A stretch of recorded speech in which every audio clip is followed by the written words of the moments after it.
ব্রাহ্মণবাড়িয়ার সুলতানপুর বহুমুখী উচ্চ বিদ্যালয়ের সাবেক সভাপতি হেদায়েত হোসেন মোরশেদ দিনারের নামে মিথ্যা মামলা প্রত্যাহারের দাবিতে মানববন্ধন অনুষ্ঠিত হয়েছে।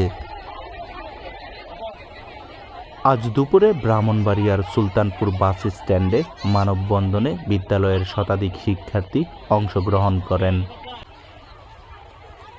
তাদের দাবি, সুলতানপুর বহুমুখী উচ্চ বিদ্যালয়ের সাবেক সভাপতি হেদায়েত হোসেন মোরশেদ দিনারের নামে মিথ্যা মামলা দিয়ে তাকে হয়রানি করা হচ্ছে। দীর্ঘদিন ধরে তিনি সুনামের সাথে বিদ্যালয়ের সভাপতি হিসেবে দায়িত্ব পালন করেছিলেন।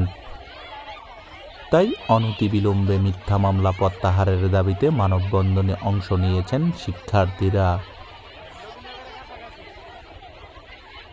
এ সময় শিক্ষার্থীরা বলেন, হেদায়েত হোসেন মোরশেদ দিনার উনি ছিলেন একজন আদর্শিক অভিভাবক। তার নামে কে বা কাহারা মিথ্যা মামলা দিয়েছে যা তাকে হয়রানি করার জন্য। তাই অনতিবিলম্বে মিথ্যা মামলা প্রত্যাহারের দাবি জানিয়েছেন শিক্ষার্থীরা। এছাড়াও শিক্ষার্থীরা বলেন, মিথ্যা মামলা দিয়ে তাকে হয়রানি করে বিদ্যালয়ের সুনাম ক্ষুণ্ণ করার জন্য পায়তারায় নেমেছে কতিপয় অসাধু লোক।